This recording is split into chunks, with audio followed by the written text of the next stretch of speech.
식재료를 선택을 할 때 우리는 그 식재료에서 발효미생물을 채취하기 위함이죠. 발효미생물을 채취하기 위함이에요. 그러면 발효미생물을 채취하기 전에 우리는 뭘 먼저 해야 되냐면 내가 만들고자 하는 빵이 소비자의 어떠한 취향을 공략하는 건지를 먼저 생각을 하고 그 취향에 적합한 균을 선택하는 게 중요하겠습니다. 자, 그러면 먼저 이제 우리가 이제 빵을 만들 거죠. 과자도 만들 수 있지만 천연 발효 메커니즘으로 이제 과자도 만들 수 있지만 이제 빵을 만들 때, 자, 빵을 소비자가 간식으로 생각하냐, 주식으로 생각하냐를 먼저 생각을 해야죠. 간식의 빵은 기분을 전환시키는 거고, 주식의 빵은 필수 영양소의 섭취, 소화 흡수 이런 것들이 그 목적이 되겠습니다. 그러면 여러 요인들, 간식을 만족시킬 수 있는 여러 요인들이 있겠지만 그 중에서 미생물이라는 관점, 천연 발효니까 미생물이라는 관점에서 봤을 때 어떠한 균이 간식용 빵을 만들 때 적합한가를 생각해 봐야죠. 그러면 빵에 작용하는 균류를 먼저 연상을 해야 돼요. 어떤 균류가 있는가? 그러면 효모 균류가 있고, 두 번째 유산 균류가 있고, 그 다음에 세 번째가 초산 균류가 있고, 심지어 곰팡이도 작용을 해요. 곰팡이도 작용을 하죠. 유익한 곰팡이. 그래서 이런 네 가지 류 중에서 어떠한 균을 우정으로 해서 미생물을 채취하여 종을 만들면은 간식용 빵에 적합한가를 먼저 생각했을 때, 간식용 빵이라고 하는 것은 자, 식감이 가볍고 질감이 부드러우고 단맛이 나고 고소한 맛이 나면서 이런 게 좋겠죠. 그러면은 효모균이 적합하죠.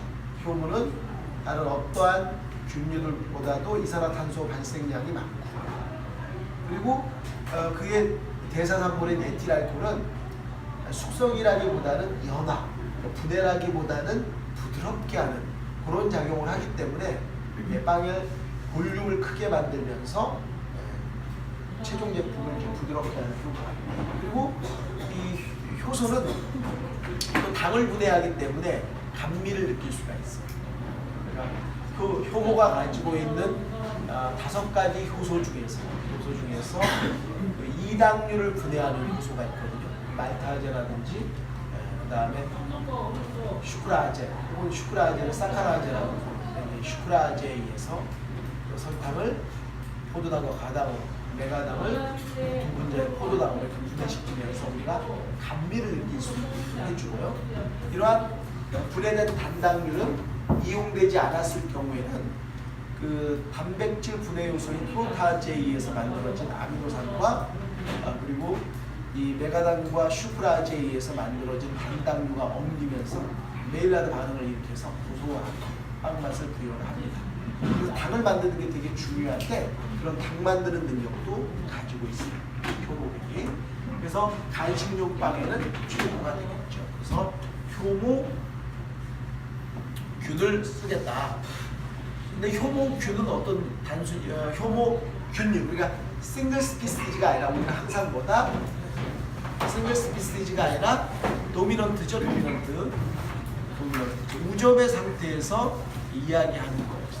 마이크로플로라, 다양한 발효 미생물 중에서 효모균류를 도미넌트하게 배양해서 빵에다 넣는 방법이 좀 있어요. 자, 이렇게 이제 생각을 했어요. 다음에 주식이라고 하는 것은 뭐냐면, 주식이라고 하는 것은 필수 영양소의 소화흡수다라고 최대 이용률을 높이는 거죠. 소화흡수에서 최대 이용률을 높이는 것이 주식의 음식인데, 이 필수 영양소라는 것은 시대마다 다른 거예요. 시대마다. 그래서 60년대, 70년대도 우리가 이제 보릿고개 시절에는 열량을 많이 내는 탄수화물이 중요한 필수 영양소였죠. 그러다가 80년대로 오면서 단백질이 중요한 필수 영양소가 됐고요. 그 다음에 단백질 섭취가 어느 정도 되니까 이제 단백질만 먹으면 소화가 잘 안 되죠. 변비가 일어납니다. 그래서 그래서 미에로파이바 해가지고 그런 음료도 많이 나오지 않았습니까? 음료도 나왔잖아요. 야채를 먹어야 되는데 야채 음료로 식이섬유 음료로 해결해 보겠다고 미에로파이바도 나오고 뭐 그랬었죠. 그러다가 그 다음에 이제 또 중요한 게 뭡니까? 그 단백질이 어느 정도 섭취가 되고 나니까 섬유질이 섭취가 되고 나니까 그 다음에 문제가 뭐냐면 이 필수 영양, 그 조절 영양소와 구성 영양소, 조절 영양소에는 비타민, 그리고 구성 영양소의 무기질, 그리고 종합 비타민제, 무기질 포함된 종합 비타민제가 얼마나 많이 지금 많이 나와 있지 않습니까? 그러나 지금은 이제 사람들이 알게 됐죠. 약으로 먹어서는 최대 이용률이 높지 않다. 음식으로 섭취해야 된다는 것을 이제 잘 알게 됐고, 그것을 음식에서 섭취할 수 있게끔 하는 것. 그러면 빵이라고 하는 것은 볼륨을 확보하면서 그 다음에 이 시대가 요구하는 필수 영양소의 흡수가 용이하게 하려고 할 때 어느 균이 좋아요? 유산균류가 좋다. 유산균류를 이제 도미넌트 하는 거죠. 이렇게 이제 머릿속에 이제 그려지는. 그러면은 이제 어느 관점에서 봐야 되냐면 그러면 효모균류가 많은 식재료는 뭐냐라고 이제 생각을 해봐야 돼요. 식재료. 미생물학자들은 식재료를 뭐라고 부른다고 했죠? 미생물을 채취할 수 있는, 접종할 수 있는 시료라고, 이나큐럼이라고 이야기한다고 했죠. 이나큐럼. 그래서 이나큐럼이라고 하는데 우리는 그냥 식재료죠. 식재료에서 채취하는 식재료. 이나큐럼을 이제 생각을 하는 거예요. 그럼 이나큐럼을 어떤 것을 할 것이냐? 그러면 이렇게 생각을 하면 돼요. 우리도 이제 상상을 해야 돼요. 왜냐면 자, 일본 사람들이 우리에게 효모균류를 채취할 수 있는 과일을 정해줬어요. 그렇죠? 두 가지 과일이에요. 과일. 일본 사람들이 이제 정해줬죠. 과일이라고. 그리고 그 과일 두 가지도 정해줬어요. 뭐죠? 건포도와 사과. 건포도와 사과를 정해줬죠. 일본 사람. 그 다음에 유럽 사람들이 유산균류를 채취해서 빵을 만들 때 유산균류를 어디서 채취해야 될지 식재료 정해줬어요. 뭡니까? 흰밀가루. 그 다음에 곡류죠. 곡류. 그러니까 이 곡류가 되고, 이건 곡류가 되고, 다양한 곡류 중에서 세 가지. 첫 번째가 뭡니까? 흰밀가루. 그 다음에 통밀가루. 그 다음에 통밀가루. 이렇게 이제 정해줬죠. 이렇게 정해줬어요. 그런데 이제 문제는 뭐냐면 우리는 건포도종, 사과종이라고 불리우는 이런 걸 가지고 빵을 만들었을 때 빵이 잘 팔렸느냐 하는 거예요. 잘 팔리지 않았어요. 잘 팔리지 않은 게 유감스럽게도 잘 팔리지가 않았어요. 그럼 왜 잘 팔리지 않았느냐를 좀 생각을 해보고, 자 먼저 왜 일본 사람들은 여러 과일 중에서 건포도와 사과에서 발효미생물을 채취했죠? 그것은 사과의 주석산, 구연산, 주석산이 사과산과 구연산, 그리고 건포도의 주석산과 구연산. 이것이 이제 병원성 미생물을 발현을 억제하기 때문에, 그리고 발효 미생물이 증균이 될 수 있게끔 해주기 때문에 선택을 했죠. 선택을 했어요. 그런데 이제 이걸 가지고 이제 종을 만들어서 이제 판매를 해보니까 별로 장사가 잘 안 되는 거예요. 이유는 뭐냐면 첫 번째 공장 내 효모가 있음에도 불구하고 번거롭게 천연효모라고 하면 안 되지만 천연효모 해도 되죠. 허 회장님. 자, 굳이 번거롭게 자가제 효모, 일명 천연효모를 배양할 이유를 못 느끼는 손님들. 그래서 안 되고. 근데 두 번째는, 자, 그 다음에 이제 건포도와 사과라고 하는 건 너무 식상해. 거기다 굳이 빵에다 넣어가지고 빵에서 사과향이라든지 포도향을 느끼면서 빵을 먹어야 된다라는 필요성을 좀 느끼지 못하죠. 느끼지 못해요. 우리는 사과빵이 별로 없어요. 사과빵 있어요? 사과빵 없잖아. 근데 서양 애들은 사과빵이 많아요. 사과 관련된 빵 과자가 많은데 우리는 없어요. 사과 별로 안 좋아요. 안 좋아요. 빵과 사과는 궁합이 안 맞나 봐요. 안 맞는다는 얘기가 이제 소비자들이 매치를 시켜서 빵반 중에서 사과향이 나는 거에 대해서 별로 그렇게 좋아하시지 않더라고요. 그래서 이런 거보다는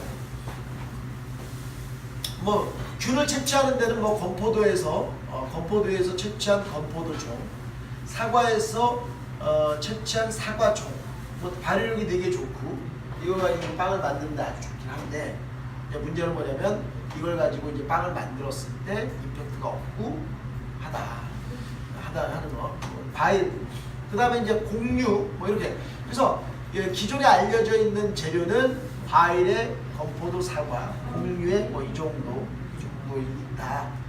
자, 그러면 이제 우리는 좀 더 팔릴 수 있게끔 시료를 좀 다양하게 선택을 해보면 좋겠다라고 생각하는 게 제 생각입니다. 첫 번째가 뭐냐면 과일,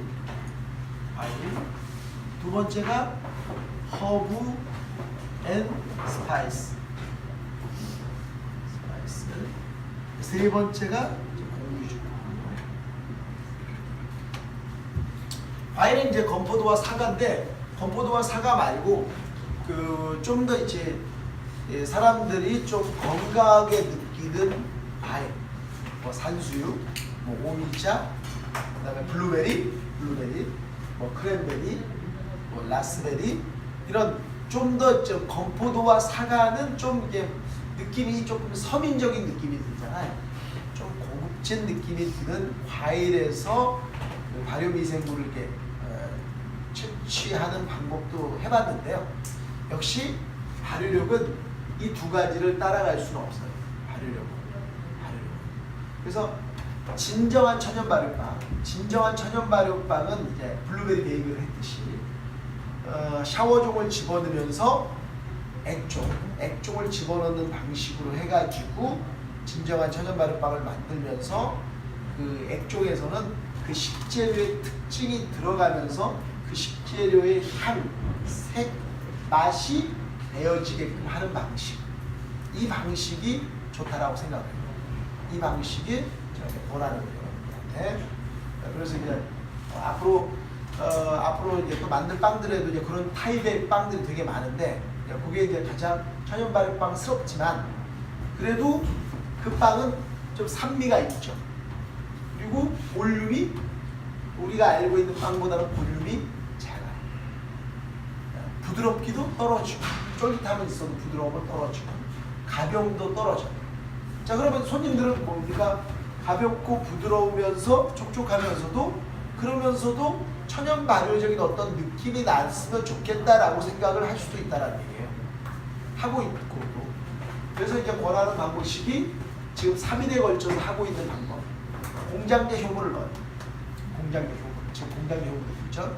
공장제 효모를 집어넣고, 그 다음에 액종을 집어넣는 방식. 근데 그 액종은 손님들이 식상하게 느끼는 건포도 액종, 사과 액종이 아니라 방금 말씀드렸듯이 좀 고급진 느낌이 드는 과일을 이용해서 액종을 만든다. 베리뷰와 그 다음에 우리나라 사람들이 좀 약성이 있다라고 알고 있는 것들, 산수유, 오미자, 이런 것들을 이용해서 액종을 만들어서 그 액종을 집어넣으면 색과 향과 맛이 발효돼서 독특한 맛이 납니다. 거부감이 없어요. 그래서 그런 방식을 이용해 가지고 과일을 선택하고 종을 만들면 좋겠다라고 생각을 합니다. 이때 이제 액종이라고 하는 것은 종을 채취하는 개념이 아니라 발효 산물이죠. 발효 산물을 채취하는 개념.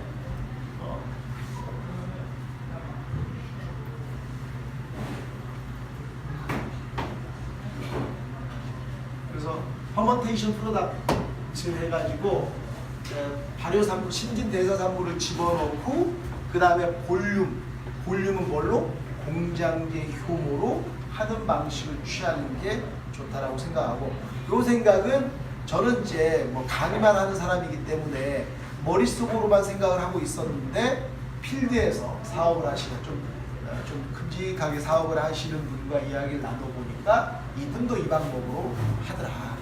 아셨죠? 공장제 효모와 병용해서 특징적, 우리의 고유의 어떤 특징적인 식재료, 과일류를 이용해가지고 액종을 만들어서 집어넣는 방식을 취해서 빵을 만들거나, 이걸 제가 확인했어요. 그래서 이 방법이 참 좋겠다. 그래서 과일은 건포도와 사과 말고 좀 더 고급진, 좀 더 고급스럽게 생각하는, 있죠? 고급진이 아니라 고급스럽게 생각하는 과일들로 액종을 만드시면 좋겠고요. 그것은 이제 밴드에다가 제가 다양한 레시피를 넣었어요. 그러면 우리가 이제 그러면 액종을 어떻게 만드는 거에 대한 이야기를 해드려야죠. 액종을 이제 그냥 만들어만 봤는데 액종을 어떻게 이제 어떤 것들을 고려하면서 만들어야 되는지를 제가 나중에 설명드리도록 하겠습니다. 자, 그다음에 이제 두 번째는요. 요게 이제 제가 강력하게 미는 거예요.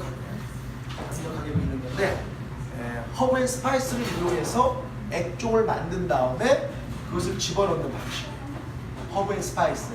자, 우리는 손님들은, 우리 소비자들은 그 액종보다도 이탈리아 빵류에 대해서 더 친숙해요.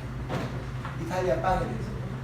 그래서 이탈리아 빵에 대해서 더 친숙하기 때문에, 그리고 이탈리아 빵류가 좀 고급지게 포지셔닝을 하고 있어요.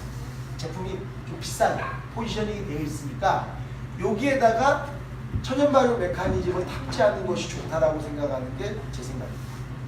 그래서 두 가지 방식. 화이트 샤워종. 왜 통밀 샤워종이라든지 호밀 샤워종을 넣지 않냐면, 통밀과 호밀은 색이 있기 때문에, 즉 색 때문에 좀 이렇게 빵이 좀 우중충하잖아요. 좀 이렇게 그레이해져 버리니까 싫은 거야. 그래서 화이트 샤워종을 기본으로 해서 화이트 샤워종을 집어넣고, 그 다음에 허브 액종, 로즈마리. 가장 많이 알려져 있는 게, 우리나라 사람들이 가장 많이 알려져 있는 것은 세 가지죠.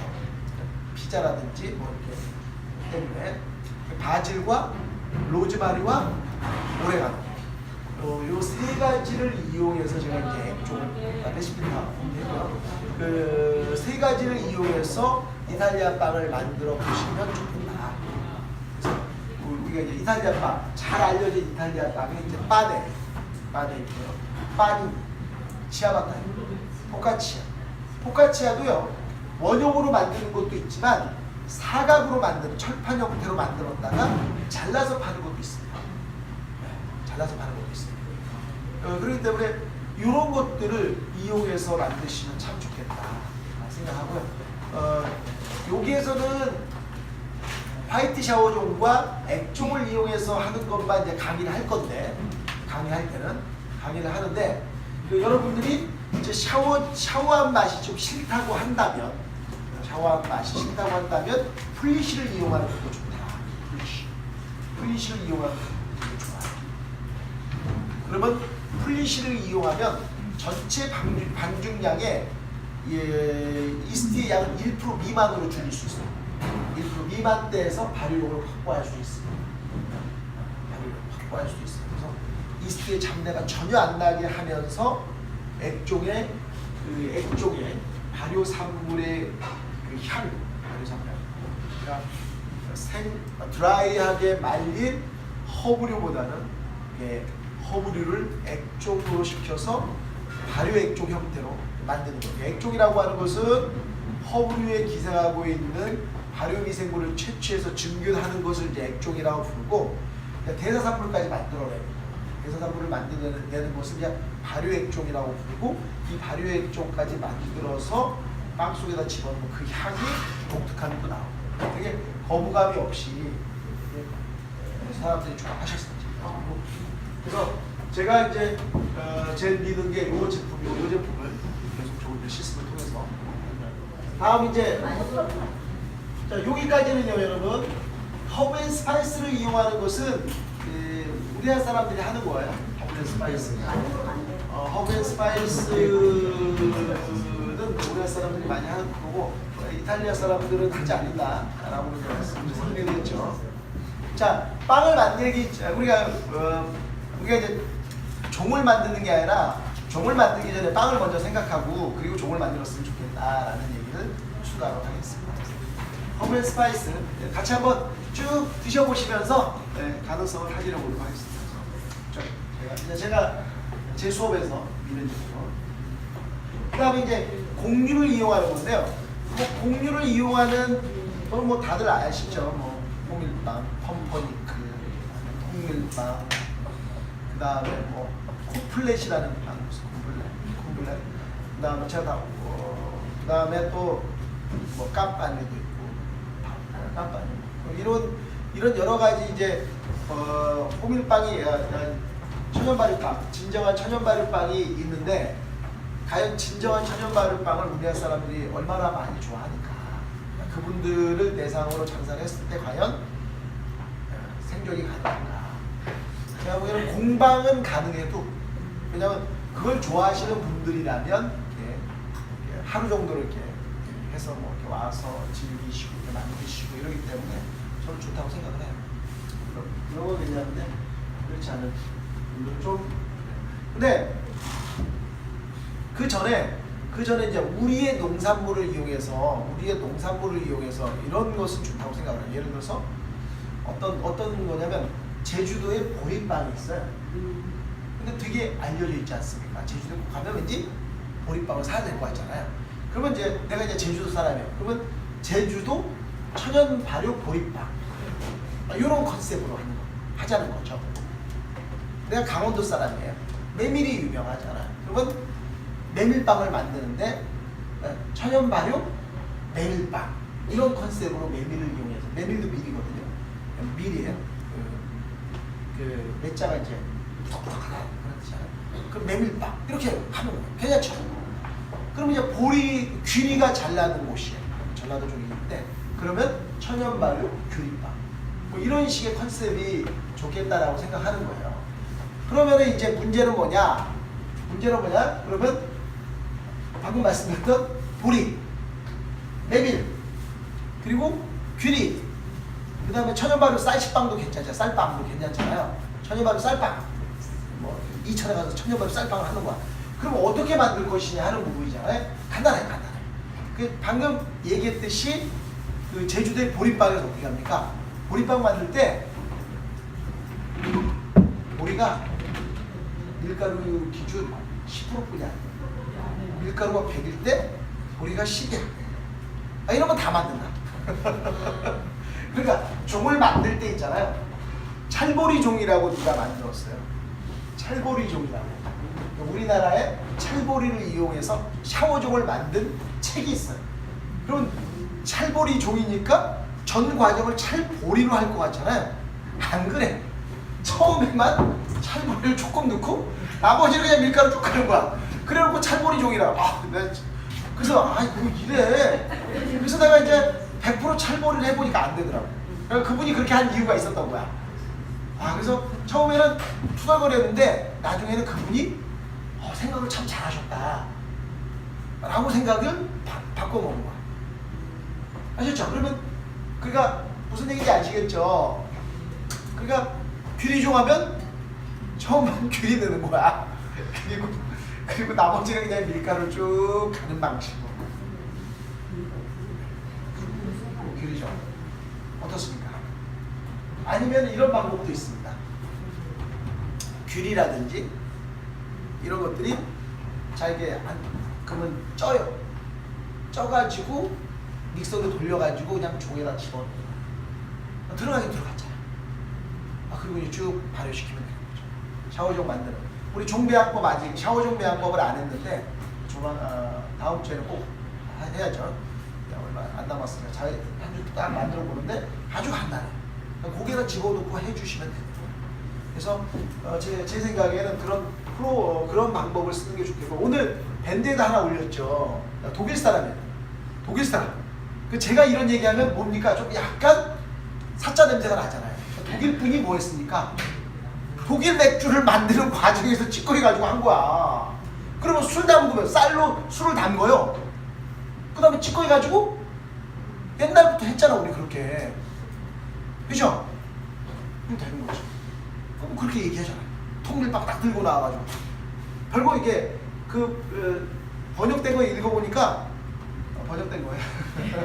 여러분들 찾아서 보시기 어려워서 제가 다 이렇게 붙여넣어놨는데 쭉 읽어보니까 별 얘기 없더라고. 별 얘기 없고 괜히 이렇게 사설이 길어. 사설이 본질적인 얘기 딱 핵심은 없고 그냥 핵심은 딱 3개야. 첫 번째가 안 보셨죠? 꼭 보시기 바라고요. 핵심만 얘기해 드릴게요. 읽어야 돼요, 여러분. 첫 번째가 뭐냐면 된 오토리지와 된 샤워종의 사용 이유. 된 오토리지와 된 샤워종을 혼용해서 쓰는 방법을 에폭시 제조법이다. 에폭시 제조법. 그래서 자기 나름대로 막 지었어. 에폭시 제조법. 에폭시라는 게 건축자재가 있어요. 건축자재가 있는데 막 이거 막 들어가가지고 서로 막 꼬여가지고 안에 탁 벽을 딱 치고, 그러면 단열 효과도 좋고 하는 에폭시가 있는데 에폭시 제조법. 딱 그게 뭐냐면 된 오토리지와 된 샤워종을 동시에 섞어서, 그래서 된 오토리지를 통해서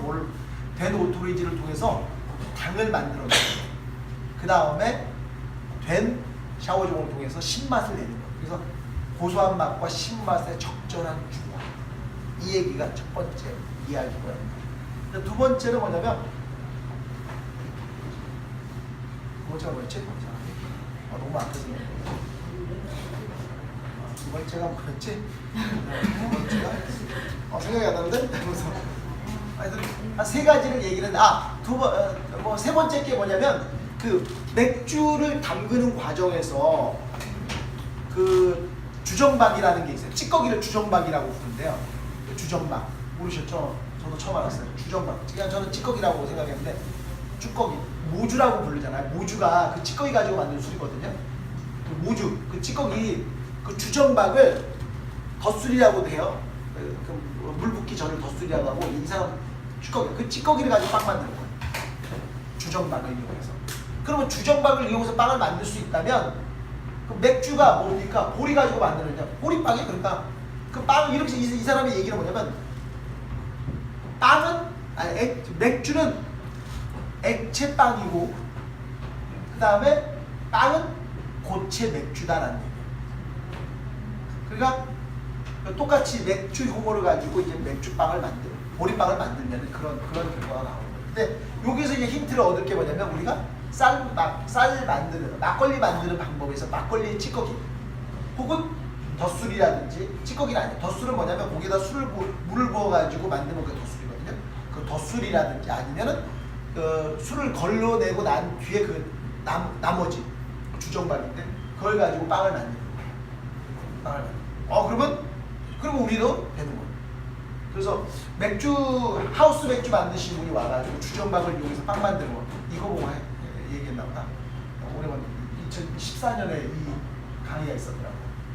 그러니까 작년인가 오셨거든요. 2015년인가 오셨는데 16년에 왔다. 그러니까 이거 보고 왔어요. 오시고 오늘 저녁반에는 술 담그시는 분이 와요. 강원도에서 술 담그시는 분. 요거 생각하고 오셨겠죠. 주정박을 이용해서. 그런 방식이 있어요. 그 다음에 이제 세 번째가 생각이 안 나네요. 세 번째가 이제 하나만 더 있는데, 생각나면 중간에 내가 나중에 얘기할게요. 그래서 밴드에서 꼭 한번 보시고요. 독일 사람이 얘기하는 거니까 통밀빵을 이제 그 사람이 또 얘기하는 게 이거군요. 그 방금 얘기했던 통밀이라고 하는 것이 그 흰밀가루와 통밀이 있는데 흰밀가루가 당화가 잘 되기 때문에 이제 고소한 맛, 부드러운 맛을 표현한다는 거예요. 전분, 그러니까 흰밀가루는 전분을 어떻게 한다? 전분을 분해시켜서 빵을 만드는 거예요. 전분을 분해시키면서 당화를 시키고 당화를 시키면서 빵이 단맛이 나고 고소한 맛이 나는 거예요. 이에 반해서 통밀빵은 통밀이가 밀기울, 밀겨가 들어가는 거잖아. 밀겨가 뭘로 이루어져 있어요? 섬유질로 이루어져 있죠. 그 섬유질은 소화가 잘 안 되고 몸에는 좋으나 어떻게? 몸에는 좋지만은 그 맛이 없다 이거지. 맛이 없다. 그리고 표면에 붙어 있는 세균들, 그 겨에는 또 세균이 많은데 그 세균들이 이로운균이다. 이로운균. 그래서 이제 통밀이 좋긴 한데 맛이 없다. 그래서 이것을 어떻게 하면 맛있게 만들 수 있는 것이 만들 수 있을까 하는 것이 우리의 이제 과제이고 고민해야 될 거고 자기가 이제 이런 식으로 만들었다. 이런 식이 뭐예요? 아까 얘기했듯이 오토리지, 된 오토리지와 된 샤워종을 넣어서 된 오토리지로 단맛을 그리고 된 샤워종으로 신맛을 적절하게 표현한 통밀빵 하면서 강의 첫 장면에 통밀빵을 딱 들고 나와가지고 딱 얘기하면서 강의가 시작해요. 근데 자막이 또 있으니까 보시면서 꼭 보시면 좋을 것 같아요. 그래서 독일 사람이 하는 거니까 독일 사람들이 생각이 참 자유로워요. 생각이 자유로워요. 그렇게 했습니다. 그래서 이 부분에 대해 그 얘기를 하는 이유는 저도 그 생각이에요. 그러니까 그 잘 알려진 뭐 메밀빵이라든지 뭐 규리빵이라든지 그 다음에 보리빵이라든지 이런 것들을 이용해서 쌀빵도 잘 알려졌잖아요. 그러니까 쌀빵에 천연발효 쌀빵 이런 식으로 접근하는 것이 좋겠다라는 게 제 생각입니다. 그래서 그 뭐 앞에서 쭉 얘기를 했기 때문에 뭐 똑같은 얘기지만 오늘은 이제 식재료를 이렇게 선택을 하는 데 있어서 요 식재료 선택법이 누가 만들었다고요? 과일은 일본 사람들이 일본식 천연발효 미생물 자가배양법 이걸 이용해서 우리적인 해석을 해볼 필요가 있다라는 얘기를 드리고요. 그 다음에 공유는 유럽식 천연발효 미생물 자가배양법 이것을 우리식으로 해석하는 방법에 대해서 제가 이야기를 합니다. 자 그러면 이제 시간이 좀 있기 때문에 오늘의 수업 내용이 적지 않았는데 종배양법을 한번 딱 적을게요. 그리고 종배양법 그 다음에 종배양법 바로 종배양법